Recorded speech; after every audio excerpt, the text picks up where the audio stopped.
We're gonna do our roundtable question and answers interview with this segment is behind the headquarters walls, fear, silence, and the people doing the work. Today, your host is me, Dan Sullivan, candidate for international president, and our guest today is a former headquarters employee, Ann Anonymous. Ann, thank you for joining me today. I appreciate you coming on and having a conversation with me. And I'd like to ask you to start. Why did you decide that it's important to speak openly now? Well, hello. Thank you very much, Dan, for having me. I appreciate you taking the time with me today.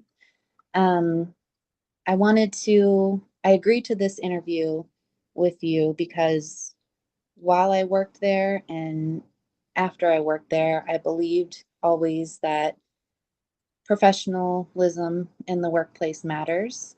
And so I decided that sharing my experience would be a good thing. I'm just going to go through a series of questions and you answer them to the best of your ability. This is going to be very casual, um, no nerves. So speak freely and we'll get through this. And like I said, I appreciate you going through this and taking the time to help me out with this. This is going to help the membership understand a little bit more what happens on a day-to-day basis inside the headquarters office. So, what do members not understand about what life is actually working at headquarters? So throughout my time working there, I had the opportunity to interact with a few members at certain events, as well as members in leadership positions at local lodges. Um, and I would say there's a little bit of a disconnect.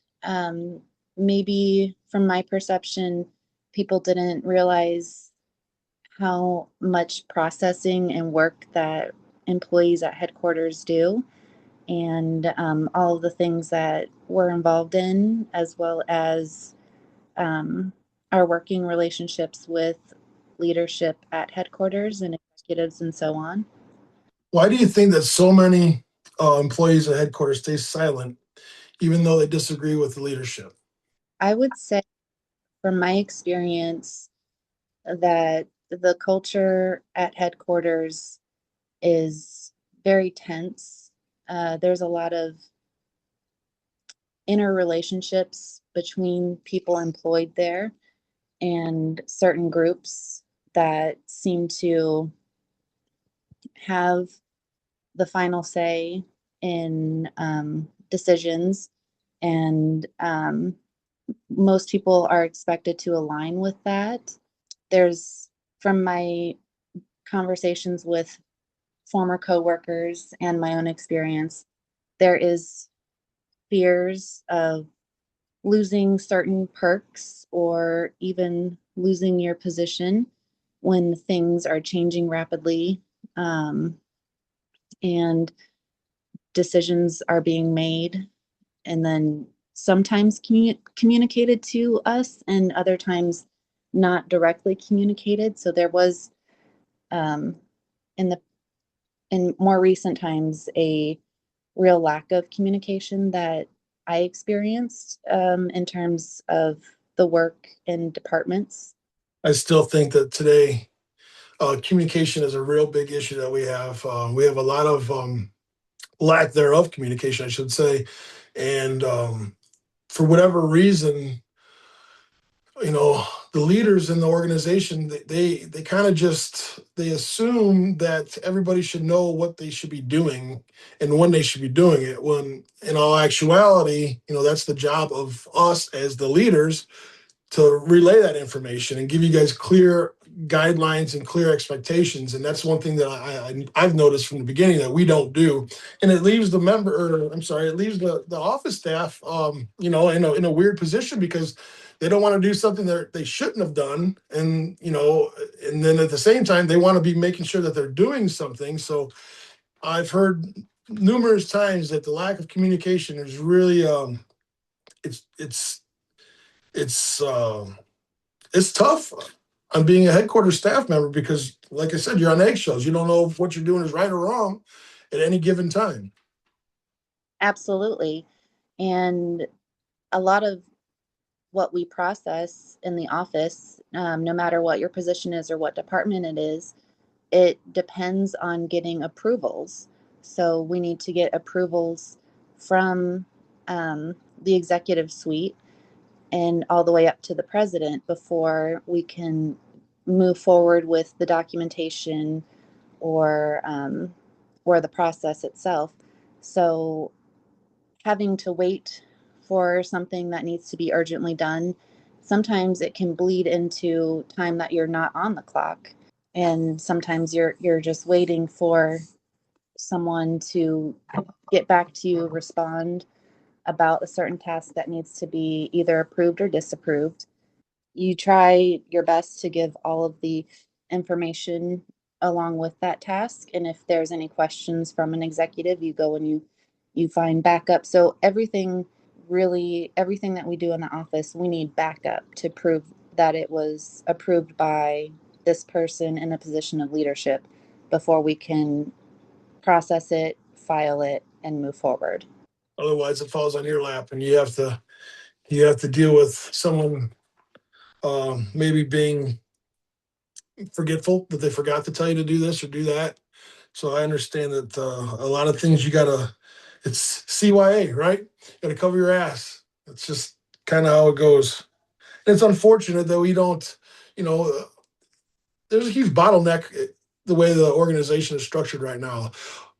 Not everything needs to go to the international president. Not everything needs to go to the international vice presidents. There's people that they could read policy just as well as we can.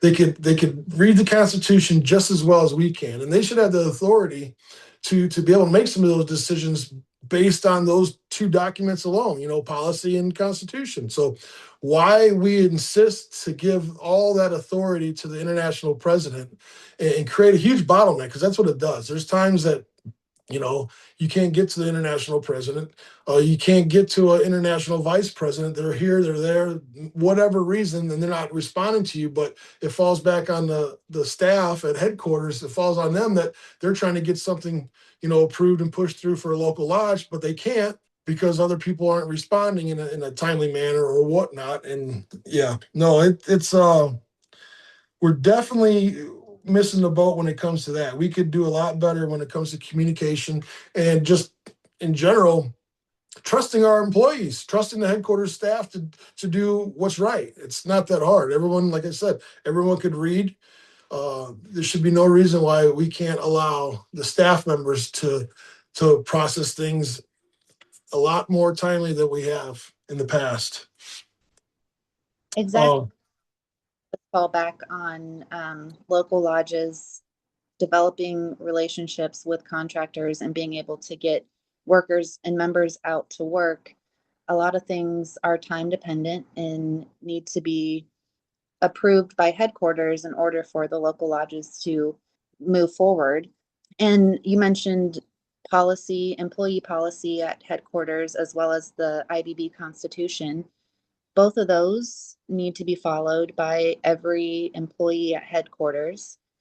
And on top of that, there are certain departments like the financial departments or the International Secretary Treasurer's Office that has to follow federal laws as well. And there are deadlines for reporting. We we have to deal with kind of all three. And in my experience, employee policy was kind of was changeable. There was not a hard employee manual or policy book that I could ever find. Um, and so that was subject to change due to, whoever the new president is. Whatever the temperature was, right? And that's something that I, as well as many other people, wanted to see better structure and communication with the policy. And that was something that was not at the top priority on the agenda. So, why do you think headquarters culture has become fear driven over the years, which many people have described it as so? And I experienced some of that as well. So, I understand why that question would arise. I think that I mean, as bad as it sounds, I think it's by design. I think, when the leadership knows that the headquarters staff is not going to ask any questions and they're just simply going to do as they're told, that fits their narrative. That's the entrenched culture that we've experienced for all these years, and I think it's 100% by design. If if the staff members, the admin and the headquarters staff are, you know, in fear of their job at all times, they're not going to ask too many questions, and they're going to do as they're told. Period. And did leadership know employees were afraid? And did certain leaders know and certain leaders um, not care? I believe so. I believe they all knew. Whether they knew it right at the beginning or not, it didn't take long to find out. When I came on as the international vice president, it didn't take me very long to figure out that people were, they're on eggshells, and it wasn't because of me; it was because of the culture. And that's one thing that I tried uh, wholeheartedly to stop.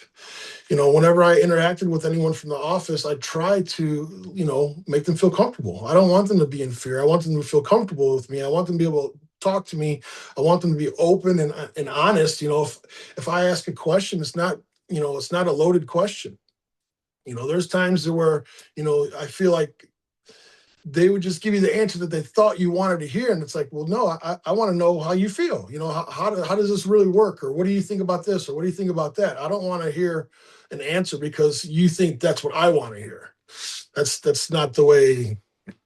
That's not the way it should be. Any good leader, by muzzling and silencing your employees or your staff members, you're not being a good leader, because no different than when I was in the field.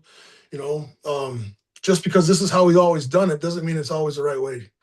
So I think 100% that the leaders do know that the office staff and the headquarters and the reps do operate in fear constantly. They know that. And now whether they manipulate that and thrive off of that, that's one thing. But me personally, I don't like it. I don't want to be any part of that, and I would much rather my staff members, my admin, be able to be completely honest and open with me, because there's things I don't know. There's employees at headquarters that have been there for years. They very good at what they do. They know the job, and sometimes they make decisions that they normally wouldn't naturally make because they're making a decision on behalf of what they think someone else would want them to do. So, to answer the question, I do believe absolutely that the leadership understands and maybe takes advantage of the fact that the admin work consistently under pressure or fear of losing their job or being demoted or whatever. Absolutely. And in a lot of ways, in my opinion, that erodes a workplace culture. It leads to negative business practices, increased mistakes, and a sort of expectation for workers to do as they're told and fall in line, which can have really bad consequences if at the end of the day, people aren't allowed the professional space to say, hey, let's look at this another time, or hey, let's look at this again, um, and make sure that we're not making a rushed judgment, because we need to consider all of the facts and we need to be working for the members by doing our due diligence. All right. Another question I have is, why has nobody meaningfully addressed the culture before now? Well, I would say probably two part. Either they were in fear themselves, um, or it played into them. It played into the culture, and they benefited from it. I would think it's probably two part, really. Um, from my understanding, I never worked for Newton Jones, but apparently everybody was afraid to have any kind of a word or have any say towards him. So Newton, I believe Warren, he was the same way. Um, Warren, he Warren kind of spoke very cryptic, like you didn't really understand what the hell he was trying to tell you. So I think for the most part, it played into the culture, and they benefited from it. I would agree with that, from an employee standpoint and also for the reps in the field who report directly to higher offices in at headquarters. Um, what made you start speaking openly about it now? Well, it's got to change. It's not fair. Um, I've always thought it was kind of an oxymoron that we're a labor organization that gives our employees no rights. And what is that about, right? We have headquarters staff, we have field representatives that are all at will employees. Um, how do you think? I mean, well, you could tell me. I just imagine, how do those people feel? Let's talk about an international rep, right? How do they feel about going to one of their local lodges, either going through arbitration, a grievance, or contract negotiation, and fighting for these members' rights, right? Then they pack up their bag, they go home, and are they thinking when they're flying home or driving home, everything they just fought for is something they don't have? I mean, it's just not fair. It's not fair. Everybody that is a part of this organization should have equal rights. 100% believe that everyone should be just cause or book carrying members. If a office administrator or a field rep, most field reps, they all are members at some point, but they shouldn't be at will. They should be a just cause employee, right? There should be a process and protocol for disciplinary actions and whatnot. And it shouldn't just be because you don't like something that somebody said or somebody did that you could just terminate them. It's completely against what we stand for as a labor union. Um, I think it's crazy. I didn't know that when I became the vice president. I didn't know that they were all at will. Well, I come to find out, not only are they at will, but they have to also sign non-disclosure agreements. So it's like, not only you have no voice and you can't stand up for yourself, but you also got to stay quiet about it. Crazy to me. The reps, not so much the office staff, but the reps had um, annual employment agreements or assignments, appointments, I should say, not agreements, because there was no agreement to it. It was just an assignment. So um, when I came on, there was a couple of reps that informed me of that, and I felt bad for them because you got reps that are it's coming, Thanksgiving, right? Thanksgiving's coming around, and you got a rep that doesn't even know if his appointment's going to get extended for the next year. So, from what I understand, from what I've been told, is there's reps that they're not sure how they should even, celebrate their Christmases because they don't know if they're going to have a job come January 1. It's just absolutely crazy to me that it's not fair. We're a labor organization. We need to treat our employees the same way we expect our employers to treat our members. And there's no ifs, ands, or about it. It has to happen that way. Um, when you have your reps and you have your office staff all at will, they're all silent. They don't speak up. They don't stand up for what's right. And that's when corruption happens. Simple as that. In a sense, they can risk becoming pawns to whatever political movement is occurring at the time within the. Mhm. And I agree. I think that reps and employees, they're fighting for a just cause. They should have solid foundations as well in their employment and feel safe and protected. What was the atmosphere like day to day at headquarters? Gosh, it really depends. It depended on what was going on higher up, uh, what kind of changes were being made. Um, so there was some, not really being sure what to expect some days. It's been an especially difficult kind of last few years, but for the most part, you when I came into work, I expected that I'd have a mountain of things to do, as well as some extra things based on what was going on and what time of year it is as well. We have different events to prepare for throughout the year. Do you feel like during your time at headquarters, do you feel like the employees felt respected, or do you feel like the employees felt disposable? In my experience, before the massive leadership changes, before Newton Jones um, was removed from office, in general, the employees had a much easier day to day. They didn't necessarily expect to be micromanaged all the time. It's it's kind of interesting, all of the dynamics in headquarters. There are people that have been there for a very long time. There are new people there trying to fall in line and get the gist of how the office operates.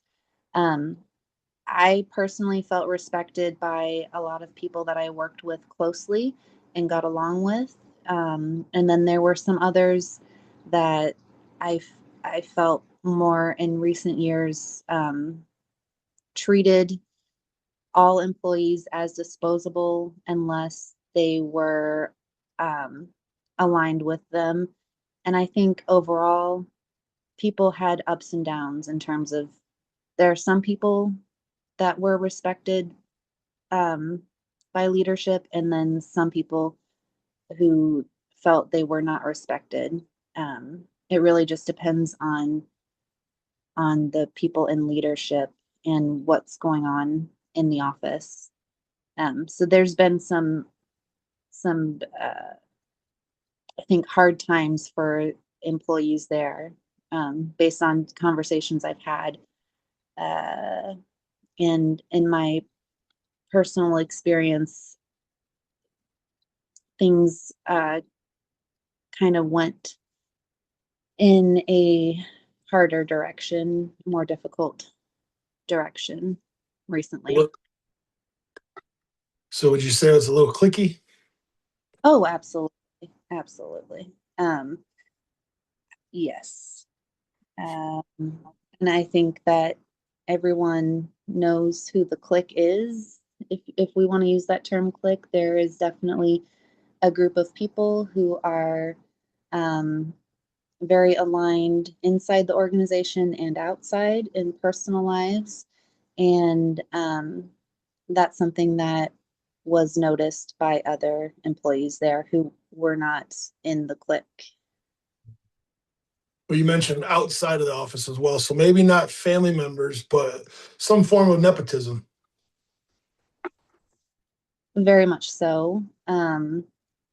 Nepotism is not only hiring your relatives or giving promotions and perks to relatives, but also that can be extended to friends and people that you um, have personal relationships with prior to and outside of the organization you work in. How much pressure existed to stay out, to stay politically quiet? I think, it, from my understanding, uh, the people in the office wanted to keep their jobs and therefore tried to not be involved in any politics whatsoever and just move with whatever changes were decided. On the one hand, we want to honor the membership and their decisions on who they voted in. And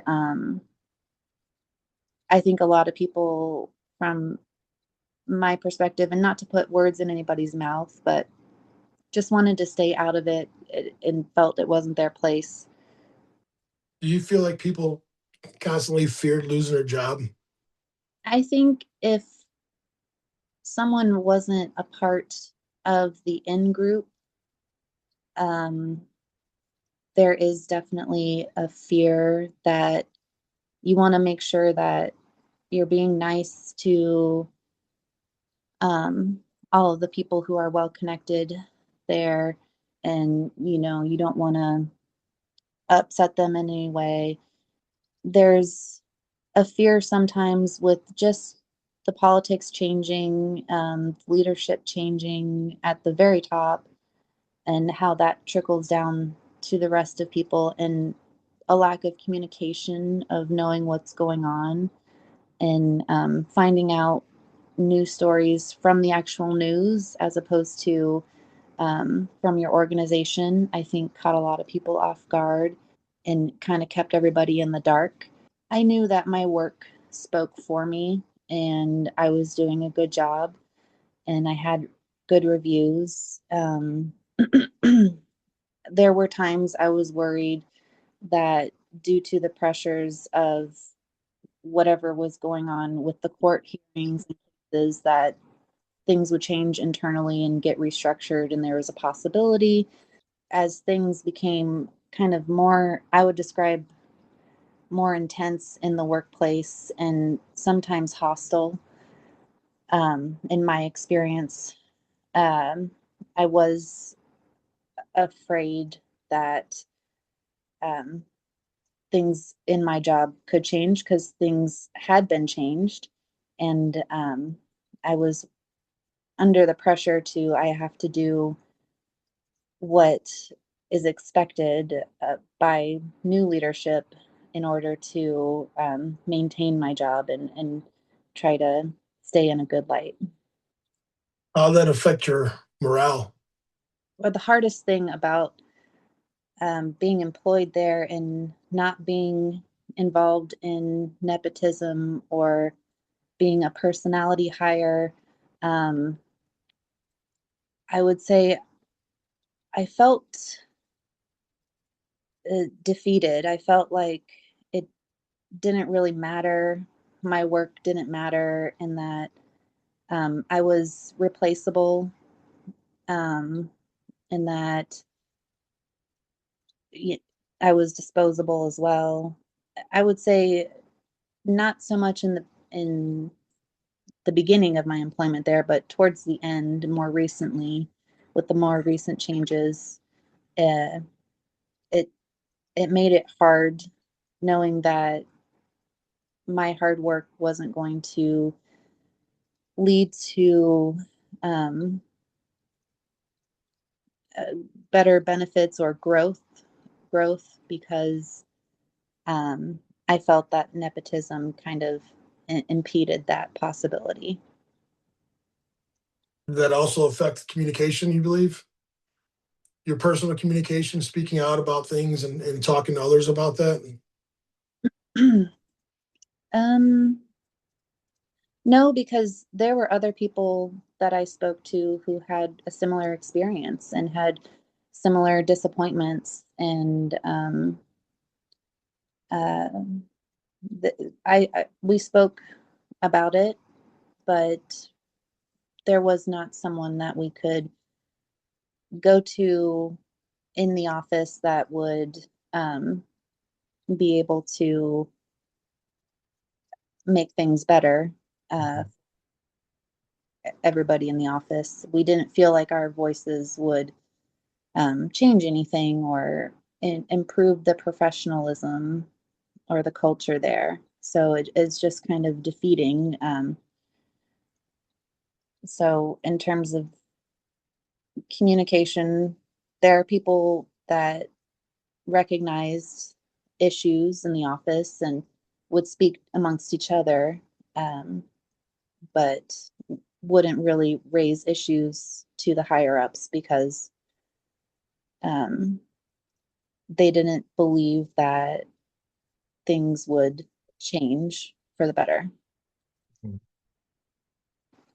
Would it be safe to would it be safe to say that even though we had a HR department, due to all the nepotism in that office, that it was really irrelevant, right? The HR department really didn't do what it was set out to do for the staff. That's safe. Yes, and I think many people wanted to see more um, in, from the HR department. Wanted to see just uh, better working. I don't know. Mhm. Better structured, right? I mean, human resources should be human resources. It shouldn't have ulterior motives and alliances with certain folks where it turns out to be really irrelevant. And that's what I've seen. I've seen that since I came on in October of 23. How do you have a human resources department that are working directly for the IST's office? That doesn't make sense. The human resources should be human resources. IST's office should be IST's office. IP's office should be IP's office, in my opinion. I agree.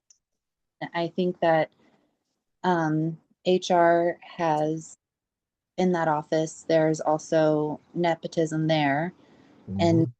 people might argue that that can blind that department to ethical operations or just to certain ethics. How can an organization that fights for workers operate internally under at-will employment? How can an organization that fights for workers operate internally under at-will employment? Well, it shouldn't. Period. It shouldn't. I would really like to end all at-will employment within the headquarters office and the field reps. I said earlier, I think it's kind of contradicting that we have employees that don't have any rights, but yet we are enforcing and we're fighting for rights for our members. It's very contradicting, and I would like to see all at-will employment ended. Why do you think so many employees accepted the culture for so long? What makes them fall in line? I think, to be honest, the salary and the benefits. Um, the benefits are great. I mean, you got great health insurance, you got a pension, you got an annuity, you got things that most administrative assistants don't get offered in most places. So I think I almost feel like that's by design as well. Like it's like, they dangle the carrot in front of you. They give you this, great opportunity and what you think is going to be a great job. It's a 9 to 5 job, good benefits. But when it's all said and done, they come at a cost, right? The benefits come at a cost, and that's silence. Um, so I think I would say that most people's accept it is just because everybody else they don't want to be that one person that is gonna the squeaky wheel. And I think the benefits and the salaries kind of help people stay quiet. At headquarters, they kind of have a two-tier employment in terms of they've got staff positions and then they have administrative positions. What's the difference between those, and how does that affect um, the employees there and the culture? I think obviously the admin people feel less than the staff. The staff folks, I think they get a little bit better perks, so to speak, and those perks aren't necessarily monetary. They are, you're part of the clique, right? You're like we said earlier, kind of part of that clique. You're on the inside, and it's a different feel. It's a completely different feel than if you're just an administrative assistant that is not a staffer. Um, I would say the staffers probably feel a little more secure about their employment than the admins do. But yeah, I do believe there should be there the way the organization is right now. I think it should be restructured in regards to duties and titles. Not much different than what we negotiate for our members. You got um, for example, in the field construction, you got a journeyman, right? Or you got an apprentice, whatever. But we're going to say journeyman's the base rate. Then you got, welders get, a tube welder gets X amount, or a plate welder gets X amount over base. Tube welder gets X amount over that. Then you get your foreman, general foreman, and so on and so forth. I think it should be more across the board. where if you're at this level, it's across the board. Everybody's at that same level and everybody's getting that same pay. But the way that they got it right now, where everyone's, it depends on who you know, and really, it really depends on who you know. It depends on how your money is, how your salaries are. I think that's crazy. That's not right. Um, it's not fair because you could have a person that might not be in the clique and is doing a great job, but they're not getting the benefits and the same salary as someone that's a staff member because they're the niece of the somebody or another, or the best friend, college buddy, or their daughters are best friends, or whatever the case may be. It's just not fair. I think it should be more structured, more across the board. And there's going to be tiers. That's just how any business really is. There's going to be tiers, but it needs to be across the board.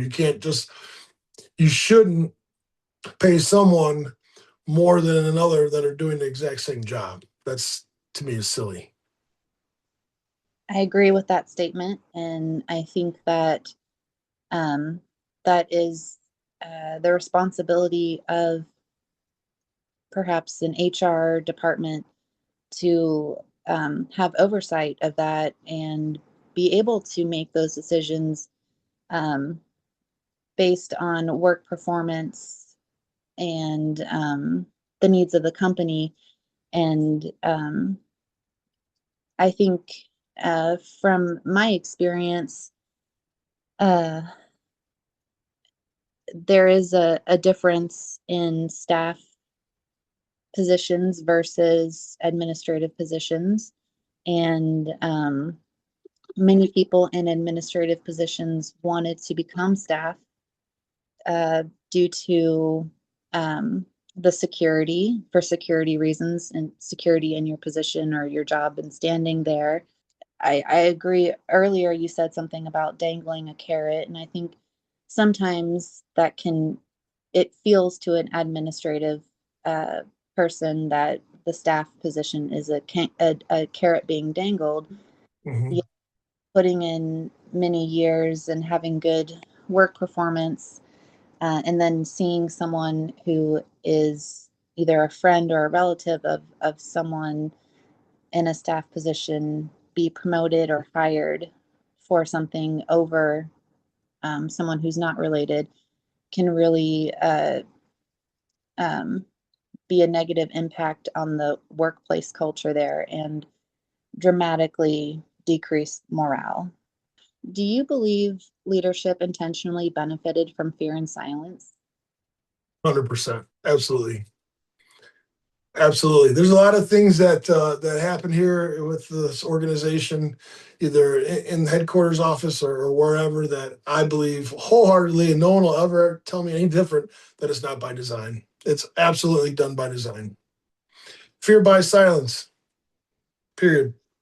And I would like to add that one of the things that nepotism and favoritism creates is a, a bad culture where people who are more likely to go along and do as they're told, even if they know that it's wrong or they have questions about it.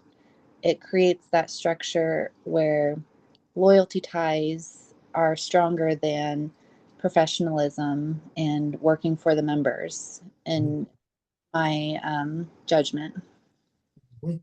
I would agree with that 100%. Loyalty overshadows integrity, and that's completely backwards. Absolutely. One of the things I strongly believed in when I first started working for this amazing union, this strong historical institution, was that integrity, dignity, professionalism. At the end of the day, those are the most important things because what we're doing is working for the members. We are making their lives better so that they can have um, a good work-life balance, so they can have the American dream. And it's what we do in the office at headquarters is directly affects them, and it's most important that we protect what we do so that we're doing the right thing. So to see that there are so many problems that have become big news and kind of still remain ways of operating in the office. It's kind of disheartening to see that. And I wish nothing more than a good change, something where we are working for the members. It's not about our perks and what we benefit from, whether it be travel, dinners, whatever. I think that's not as important as um, the work that we do for the members who pay us to do a good job for them. Was Newton Jones our problem?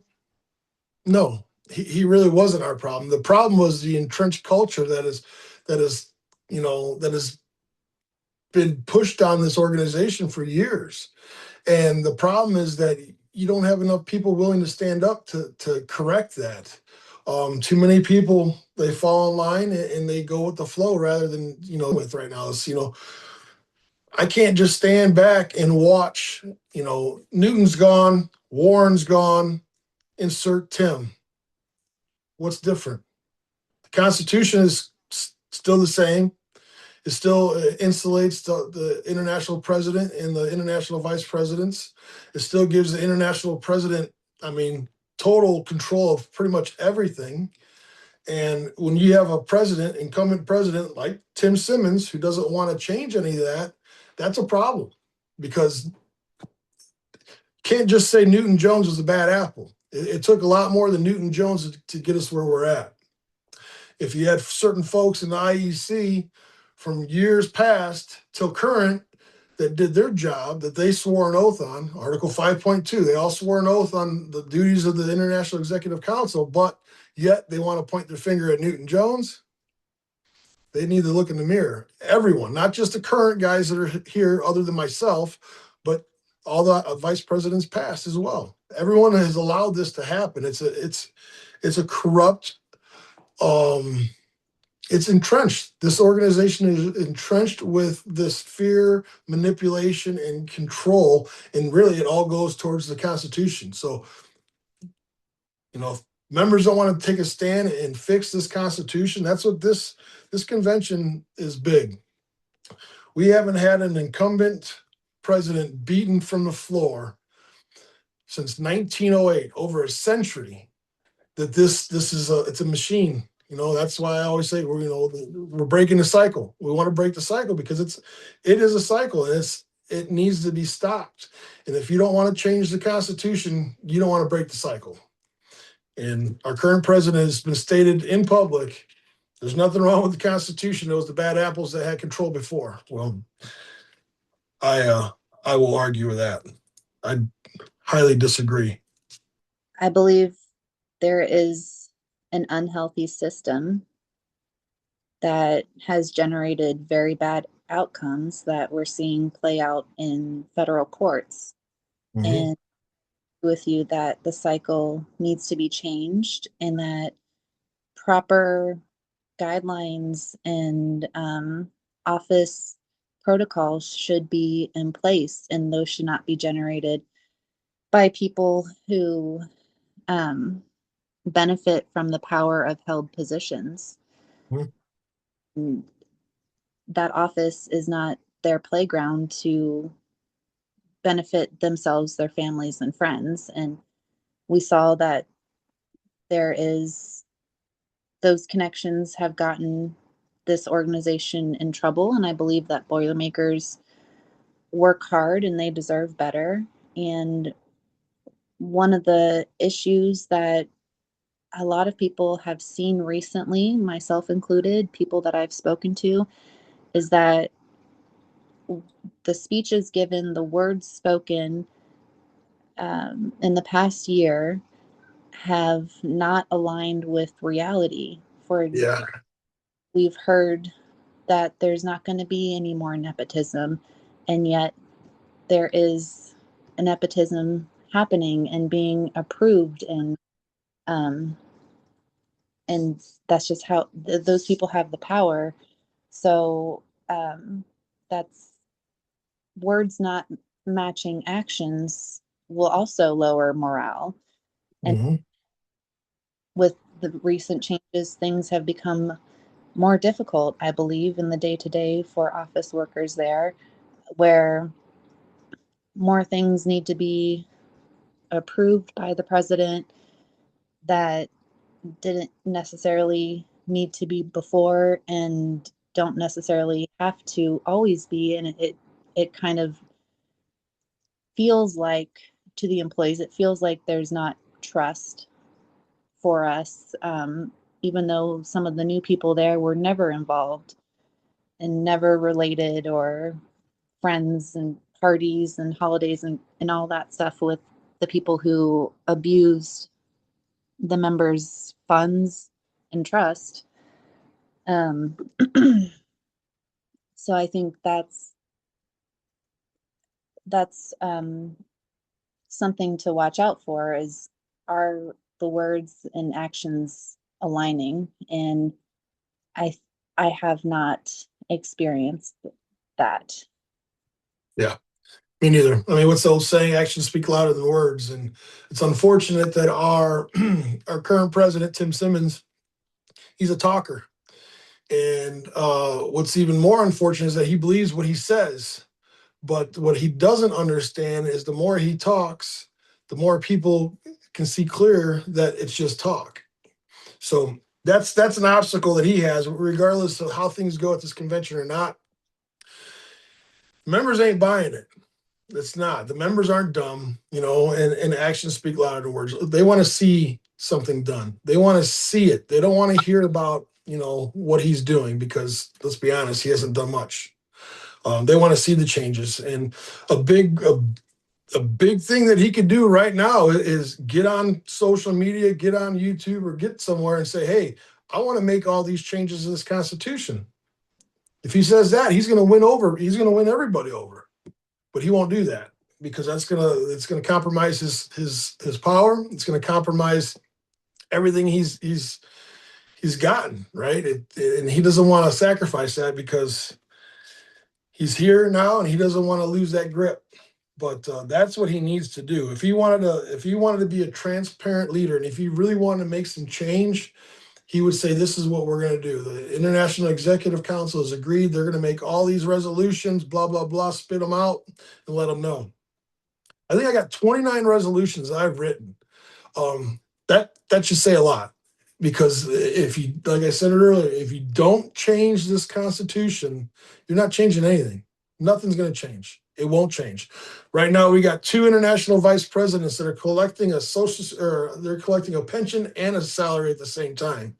And what are they going to do? They're planning on winning this roll call delegate vote, because it's a fixed vote. Let's be honest here.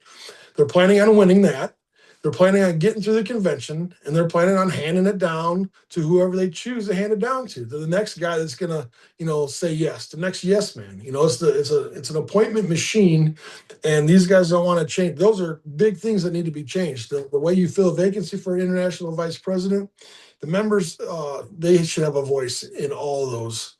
And that's something that we've done over the years, and it's unfortunate that we plan, because that's what he plans, to continue business as usual, and that's stealing the members' voices. Period. And I would urge people, to have the courage to stand up for themselves, their families, and their brothers and sisters in the union. Absolutely. Be, Absolutely. these benefits and perks and power shouldn't go to the hands of a few small, um, to the hands of a few people at the top. Hmm.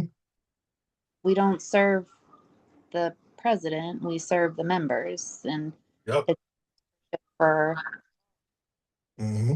And the mentality of a lot of these folks that get to these appointments is, the person that appointed them is the boss. It's not the case. The boss is the members. Period. The boss is the members. The boss always will be the members, and the members need to understand that. And the members need to stand up for themselves, because they're the boss. We work for them. It's not the other way around. We don't serve the king.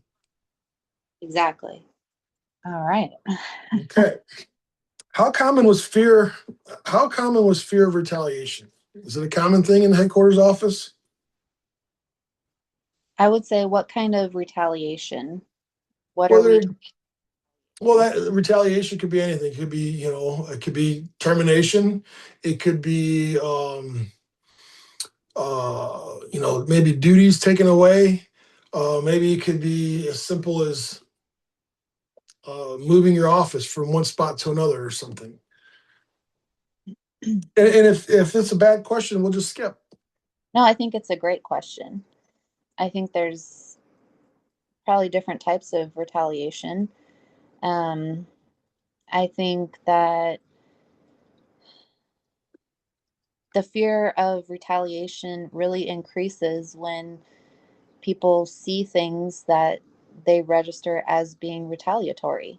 So if you see someone who a certain task or privilege is taken away from them because they, I don't know, upset someone somehow, or they just didn't, you know, that one person just didn't like them, I think that increases the pressure to want to stay on people's good sides. So I think a lot of people, it's possible, have felt like if I do X, Y, and Z, then I could potentially be retaliated against.